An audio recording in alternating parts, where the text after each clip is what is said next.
Tell us a little bit about Franciacorta, your wines, and the gastronomy. Yeah, Franciacorta has a very wide opportunity of a restaurant, actually, as you were saying. They are very different and they move from the lake fish to the traditional cooked beef of the area. Fascinating people with stories to share, fabulous wines and the best local foods to accompany them, and beautiful places to discover and visit. All of this and more on Wine, Food and Travel with me, Marc Millon, on the Italian Wine Podcast. Join me for a new episode every Tuesday. Welcome to Wine, Food and Travel with me, Marc Millon, on Italian Wine Podcast. Today we travel to Lombardy, to the beautiful wine region of Franciacorta, to meet my guest Michela Muratori of the Muratori family winery in the Moraine Wine Hills near Erbusco.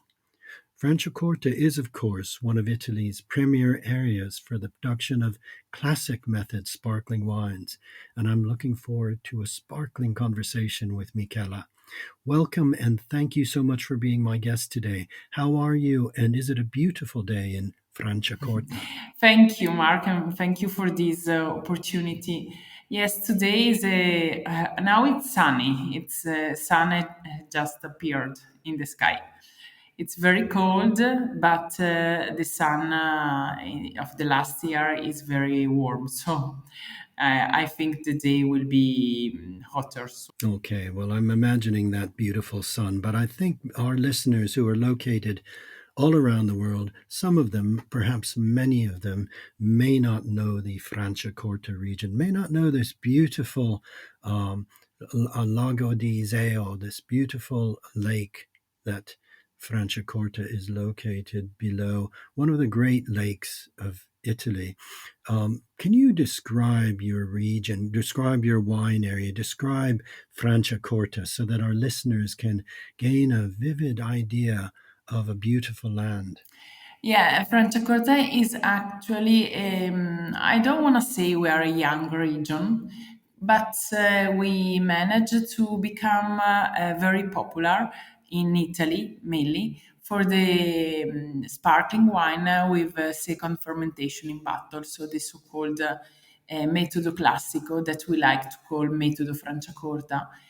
It means that this area is very popular now, but we didn't have a so long history up to now. Now, Franciacorta is located in Lombardy, as you said, between Milan and Venice, and we are close. Our vineyards are close to the Lake Iseo. Lake Iseo is very important for the climate of this area, and in the past 70 years, this area managed to become a very synonym of high quality sparkling. We, as a family, are a family winery that starts in 1999, focusing on the production of just sparkling. My family winery brings our family name. We are called Muratori, and we are in Adro. Adro is considered to be the heart of Franciacorta, close to the other village you mentioned, that is Erbusco. That is the site of where the Consorzio Franciacorta is located. And as a family, we have always believed in Franciacorta, and that means for us the area and the name of the wine and the method of production. I really believe this area is very popular now because all the area has always been focused on this specific wine, and everybody focus on the specific production of this wine. Continuing this story of your family, Muratori is about 25 years old now. Is Yeah, that right? Did you say correct. 1999?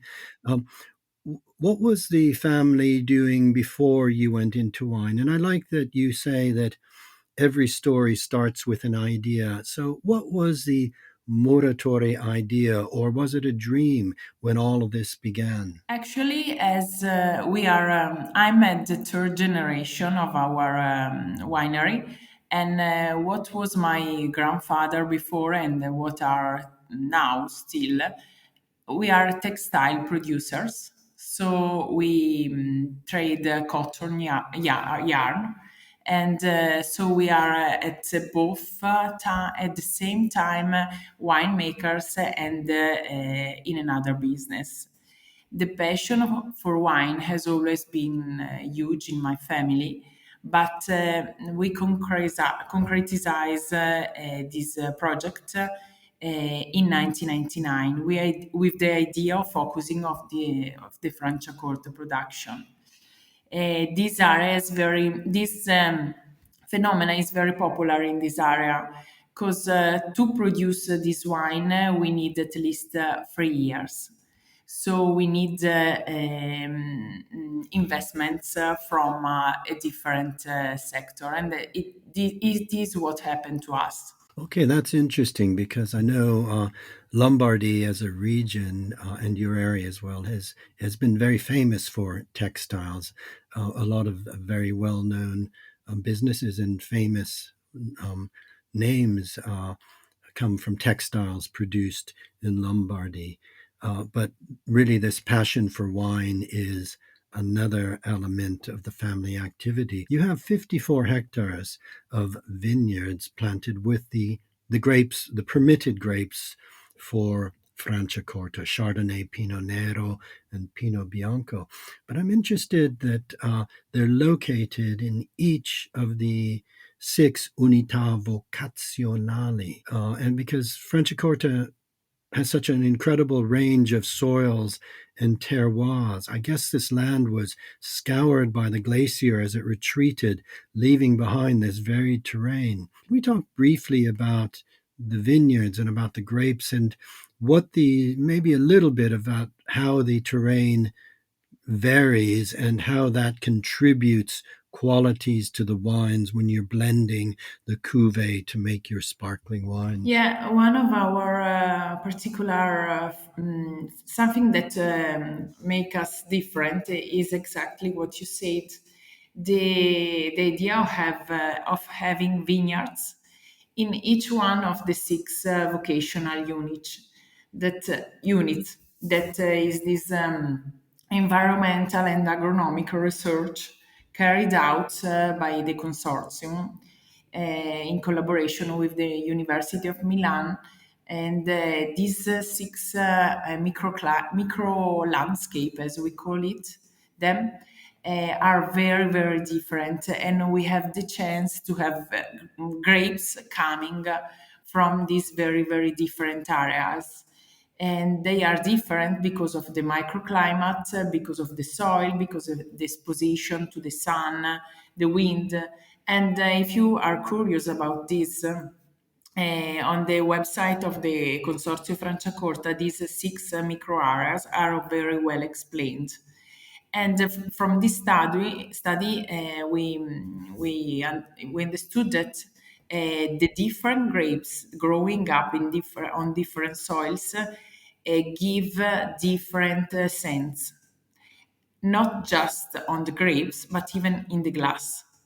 And so our idea has always been to keep separated the grapes coming from the six different landscapes to have our different wines to design our cuvée. We are very much focused on the separation. To produce this kind of wine is fundamental to have very, very different wines before the cuvée that bring to the tirage, to the bottling. So the separation is multiple, and it's different from the vineyards where the grape come from. We have 23 vineyards. The separation is from the vocational unit, but fundamental is the separation of the pressing. We separate the different phases of the pressing to have very, very different juices before, and then wines. Okay, that's really interesting. I want to just clarify this for our listeners, the fact that Franciacorta, first of all, as you mentioned, Michela, is a relatively new wine region. The production of sparkling classic method sparkling wines began first in the 1960s and then has intensified in the decades since then. But we're talking about a historic land where grapes have been grown, but for the production of quality, and I'm talking about quality wines that reach the highest levels, it is a relatively new wine region. But like in Champagne, which we always compare great sparkling wines to Champagne, like in Champagne, the great houses, the famous names, have vineyards located in the three different vignobles of Champagne, and exactly doing what you're talking about, Michela, having grapes with different qualities and characteristics to make wines that can be carefully vinified separately in order to then blend them together into the cuvee to get the house style. I guess that's how you create year after year the Muratori style of Franciacorta. Is that right? It's this importance of small vinifications and then a lot of tasting to get the Correct. blend right before you begin the process of secondary Yeah, fermentation. correct. The tasting are multiple and very, very important. And we produce nine Franciacorta, but by the end of the year we end up to have in the winery 100 wines that help us to do our multiple tasting and to design our cuvée. Your different cuvées. Okay, well, Michela, now we're talking about classic method sparkling wine. You actually called it the Metodo Franciacorta. Can you explain Yeah. to our listeners what this is, and also let's consider as well what makes Franciacorta unique? Because classic method sparkling wines are made elsewhere in Italy and elsewhere in the world, but Franciacorta has a very strong personality. It's a wine I really love. Yeah. So, can you explain the method and also something about what makes Franciacorta so special? Yeah, we the method has two fermentation, so it means that when grapes arrive into the winery, we keep them separated and we bring them into the winery to make the first alcoholic fermentation start. That is the one typical of each still wine. And after the first alcoholic fermentation, we do as was we were saying, our cuvee is designed, and we do the bottling that is called tirage. And the first bottling has a cork, is not a cork, is a cup that is isolated, is a metal cup, and we before the first bottling we add a selected yeast, and we add more sugar in what is called lo sciroppo di tiraggio. That is a kind of liqueur that we add to make the second alcoholic fermentation start. After this bottling, the bottle remain on the lees for a minimum of 18 months for the brut. They are 24 for the rosé and the certain, 36 for the millésime, and 60 for the riserva.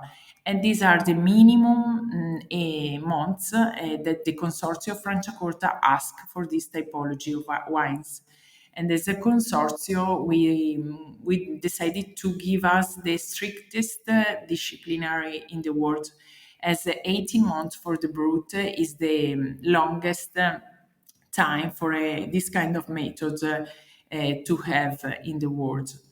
And we like as a producer to call it metodo Franciacorta, as you were saying, because actually it is we produce this kind of sparkling with our grapes, with the grapes of Franciacorta.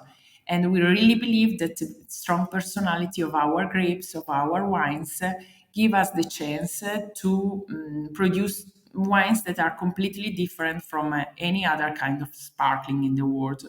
So there's no need of comparison. There's no need of something of proposing something different. We propose our landscape, the expressive potential of our of this land. We are Franciacorta people, and we like to talk about Franciacorta. Absolutely. And that's a very, very good description, saying that although the classic grape varieties, the principal grape varieties, Chardonnay, as well as Pinot Nero and Pinot Bianco, but Chardonnay and Pinot Noir, Pinot Nero are similar to the principal grape varieties in Champagne and elsewhere, grown on the moraine soil. These grape varieties grown on the moraine soil of Franciacorta gives a wine with its own personality completely. And added to that is the lengthy aging discipline that the Consorzio Franciacorta imposes on all producers to have this lengthy bottle aging on the lees to add character and personality to the wines. Yeah, the morenic is very, as you were saying, is a fundamental element of this area of this land. You can really, we have in our winery different places where we brought the soils from these six different areas, and then for people coming in Franciacorta, having the chance to see the difference between the morenic area with very huge stones, very roundy, because they are make it like that by the glacier. Is very very is a huge perception of what morenic means from the visual point of view, and then the idea of understanding it in the glass. Yes, absolutely, and as well the proximity of this beautiful lake, a lake that's not so well known to foreign visitors, perhaps in some of the Great Lakes of Italy, but one of the largest lakes and a very beautiful lake to visit and indeed to holiday around. I've been to your area and enjoyed it very much. Yeah, Lake Iseo is very much more less touristic place compared to other more popular lakes closer. I wonder why that is, because it's so beautiful. Is it that mainly people from Lombardy visit and maybe from Milan and they keep the secret to yourselves? We are wilder. Yes. So let's talk about some of the. You produce 9 wines, but I don't think we have time to talk about them all. But I'd still would like to give our listeners a clear idea of some of your wines, perhaps a Muratori Brut, the Satin, which I think is a style of wine that many of our listeners would enjoy, and then the Rosé and the vintage, or perhaps the Zero Dossaggio. Let's just talk about some of the styles of wine that you produce. Yeah, we are very focused on our brut because we believe that is something very that has to be extremely representative for us, because we are we it's the wine that our clients, people that drink our wines, drink most, because it's the bigger production. So we every year we try to put every year much more attention on the cuvée of the brut, because normally it's considered to be the simplest wine of a winery, but for us is our business card, because it has to be extremely representative, extremely us as a family. And so we are very very proud of our brut, because it's a very brut doesn't mean necessarily just drinkability, but the opportunity to taste our land in a very fresh way. We are very focused on one main feature in all our Franciacorta, that is the balance and the harmony in all the components. So in the acidity, in the freshness, the bubbles, everything is to be very a balance that has to be perfect in every way, in a way that you drink a brut, a satin, a rosé, a dosaggio zero, being it a Blanc de Blanc or a Blanc de Noir, the two Padosé we produce. But for the brut, we believe that a person has to drink the winery when taste our brut. So we are very, very much putting a lot of attention in the production, in thinking about the cuvée of our brut. And actually, we are very happy. Something that changed that I didn't say in our winery is that from harvest 2020 we had starting the collaboration of an important winemaker that is Riccardo Cotarella, and he and his team help us in thinking about how a wine has to be very, very focused on the soil, on the landscape where it come from, because it's something that give the difference to a Yes, of wine. course. And Ricardo brings great expertise from his experiences across Italy, one of the great winemakers of Yeah, Italy. and for us has been a very important part of our history. We have 24 harvests in the background in our history, but coming the meeting with him and his team help us not just in the technical way, but in the vision way, on the humanity point of view, because wine has to tell a lot about us. We are people as a Lombardy people. We are normally very, I mean, we are, I don't want to say we are cold people, but we are very focused on our ideas, on our day by day work in the vineyards, in the winery, in the other company we have.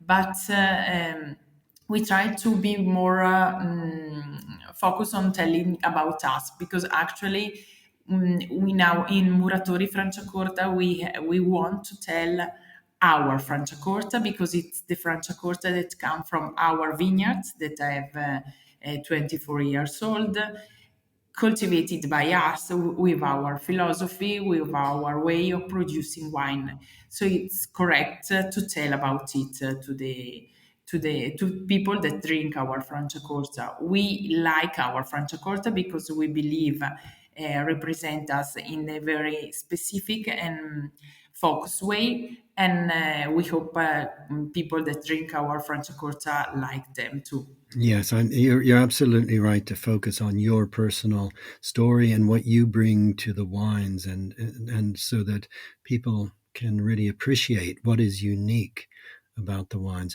Tell us about Satin. Yes, satene actually is something unique for Franciacorta, because asking for a satene means that you ask for a Franciacorta.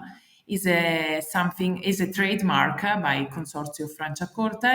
It has to be a Blanc de Blanc, so mainly white grapes, and the specific feature is that it has a lower pressure in bottle, because we add less sugar for the second fermentation, so there is less pressure in bottle.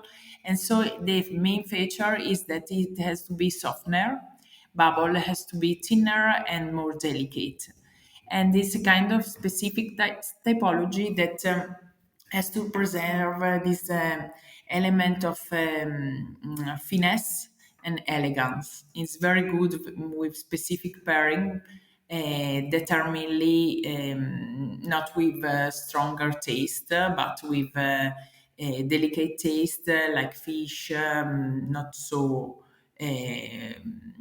savory fish, but or other aperitif are very good. Compared to a brut, has for me, Satin has to be more personality and has to tell again a lot more about Franciacorta, because you can ask a brut, an extra brut, a Padose at every latitude of the world, from Sussex in UK to South Africa.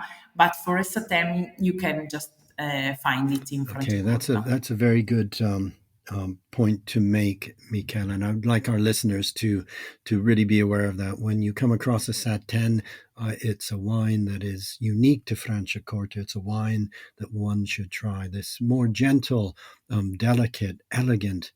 Style of sparkling wine, not quite so much pressure, Blanc de Blanc, really beautiful style that I think must be a very successful wine because it is so unique to Franciacorta and its story.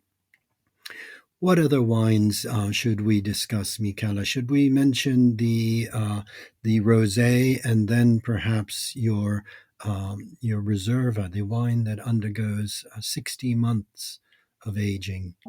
Rosé for sure. Rosé, I think is from the point from the winemaking point of view is one of the more complex Franciacorta to produce because in rosé you have our beloved Pinot Noir, and to make a very well balanced rosé is very important to give attention to all the phases of the pressing.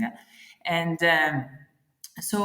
our rosé is an extra brut, so is a rosé that mainly tell about Pinot Noir in its expression of struct body and complexity, but has also is also balanced by the savory taste and by the freshness.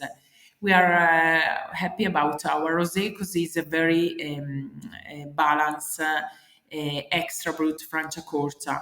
And we like the color. We like onion skin color, so we don't. We are not in the mood. We are not the Franciacorta. Our Franciacorta rosé is very delicate, and we like it because. In this sense, we preserve the aromas of the Pinot Noir more in the mouth than in the look. It's what we like to say. The extra brut. Now, extra brut, of course, has even less dosage than a brut. What are the sugar levels for extra brut and brut? In Franciacorta, for a brut, you can arrive. We can start from 0 till 12.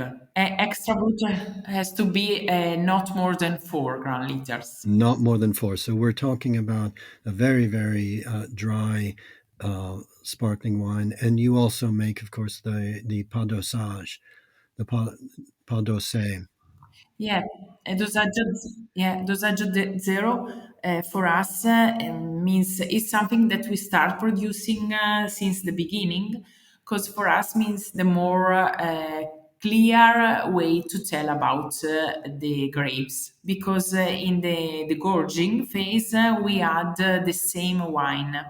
So we don't add liquor at all. It's something that some is normally called paupere, in a sense that we don't use liquor at all for the filling of the bottle, but we add the same wine, so it means that a very transparent way of tell about our soil, our grape.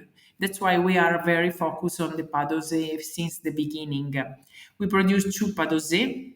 One is called numero zero, that means number zero, because was the first Franciacorta we produced in our first release on the market in 2002 at Vinitaly. And the other Padosé is Cisiolo, that is a Blanc de Noir Padosé.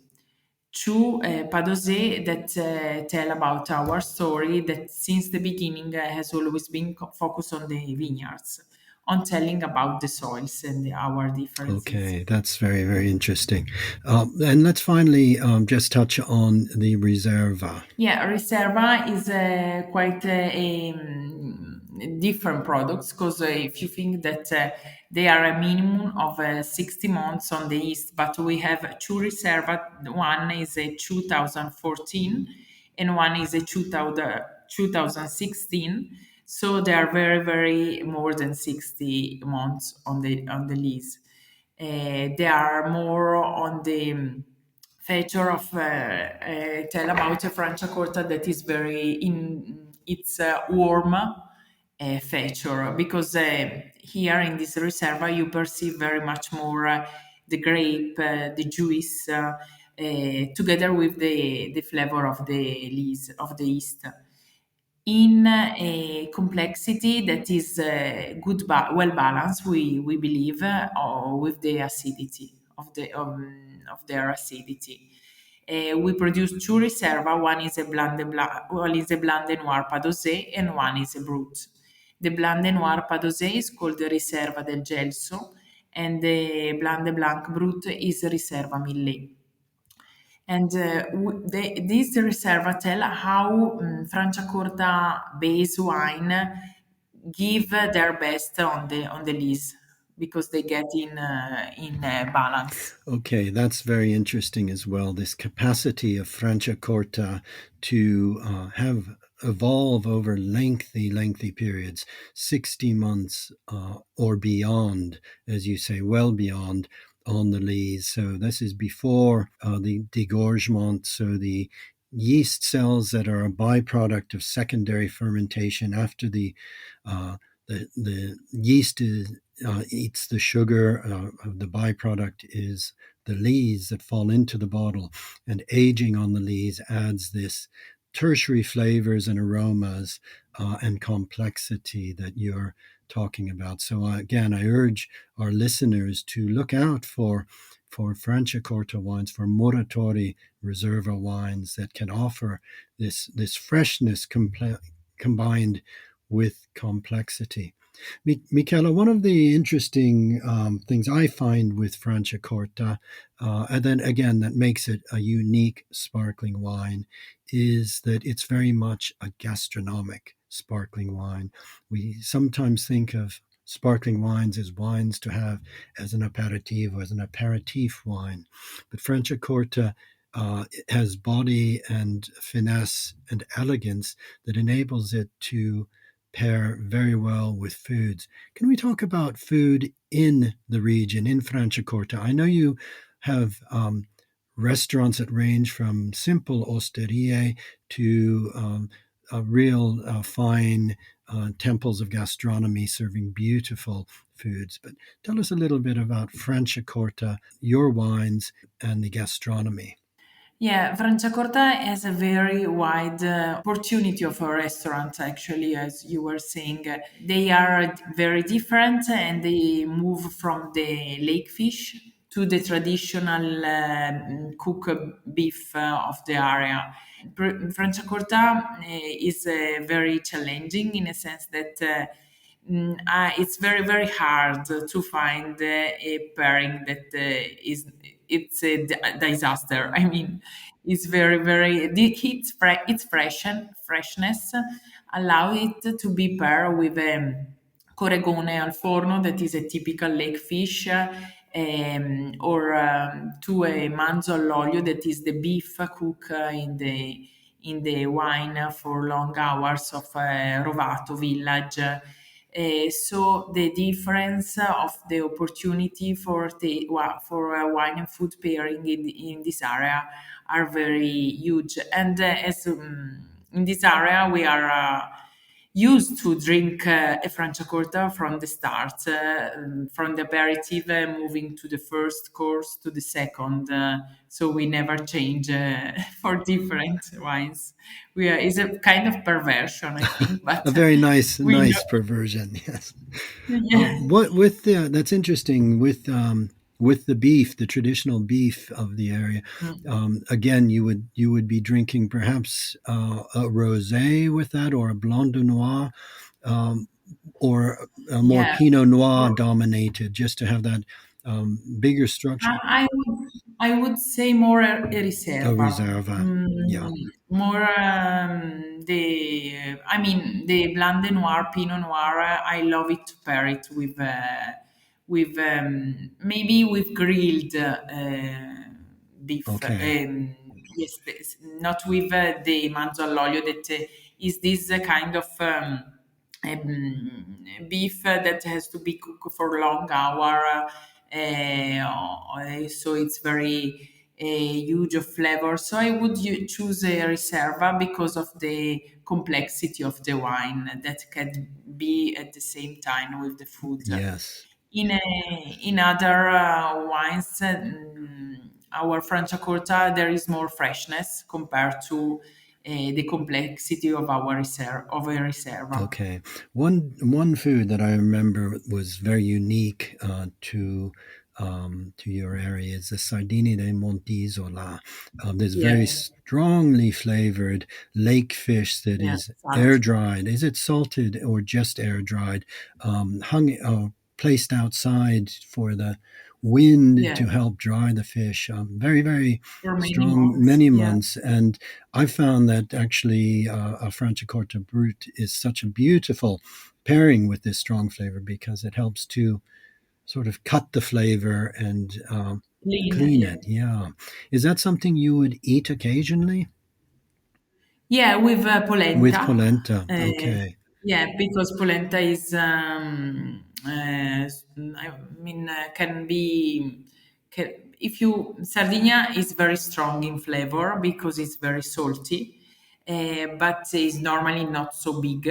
And you have a big slide of polenta that has a very neutral taste. And together it can be paired with a brut.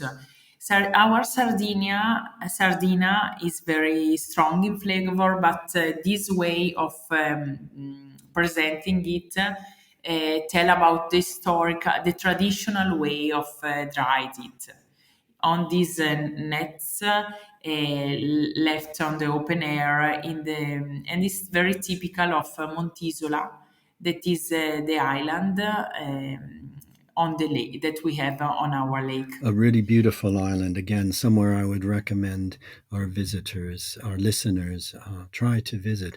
Now, you've given such a good picture, Franciacorta, and you made a very important point at the beginning of our conversation that Franciacorta doesn't need to be compared to anywhere else. And the sparkling wines don't need to be compared against other wines. They're unique. The region is unique. And you've given us a very good um, image and vision of what makes it unique, from the moraine soil to the care in the vineyards to the styles of wine, and now also to the cuisine, this unique cuisine that combines the fish from the lake but also land traditions. So I think really for our visitors to really understand Franciacorta, because there isn't a huge amount produced, which is, I think, why the Italians drink most of it. You keep it to yourselves more, and we don't see it as often as we should. I think the best way is to visit the region, as always in Italy. What opportunities do you at Muratori have for our listeners to visit? Yeah, we are open for the tour into the winery, and we normally visitors can book it on our website, and there is a guided tour into our winery. That is a quite huge winery. The winery is 14,000 square meters, and it goes in deep till 12 meters because it uses gravity for moving the juice and in the first phase. So it's very interesting to visit the winery because it helps us to really understand this method of production that is very complex way of producing a wine. You can arrive, have a quick tour, quick or not, it depends on you, in the vineyards, and then have a tour in the winery. And by the end of the tour, that it lasts normally 1 hour, we normally have a tasting of two different Franciacorta. One is the Brut, and one is our Padosé.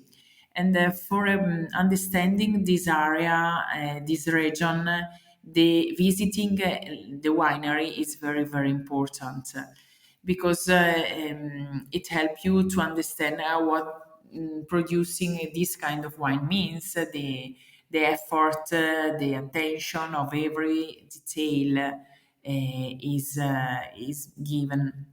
I mean, this Franciacorta is a quite small. You were talking about the fact that we are not so known abroad. Actually, Franciacorta is very small area compared to other bigger in the world. And I travel is many years. I work here for my family winery. I mean, I'm the oldest of the third generation, so it's I traveled a lot in US telling about Franciacorta, but it's something that people loved because they love the wines, but they don't know. So the effort is to tell about this area more than before than telling about the single winery. And as an area, we are very, very focused on it because we believe the importance of um, telling all the area, all the group of wineries that are our that make us big in Italy, and I'm sure in the world, in many, not so many parts of the world, but in very in the most very curious and attentive restaurant by some sommelier that are very up to date with last tendencies and trends, and where where you find Franciacorta is it's a good way to understand about it, even if it's very hard to find it. You're right. Yes, absolutely. Well, you've certainly explained and taken us to Franciacorta this morning, Michela. It's been a fabulous conversation with you. So thank you very much for being our guest. Thank you. And I hope our listeners will make their way to Franciacorta, or when they see a bottle of Muratori, wherever they may be, that they'll buy it and taste it. So thank you very much. Thank you, and I'm waiting for you in Franciacorta. I look forward to that too. Grazie, buona giornata. Grazie, ciao. We hope Ciao. Today's episode of Wine, Food and Travel with me, Marc Millon, on the Italian Wine Podcast has transported you to somewhere special. Please remember to like, share, and subscribe wherever you get your pods. Likewise, you can visit us at italianwinepodcast.com. Until next time, chin chin.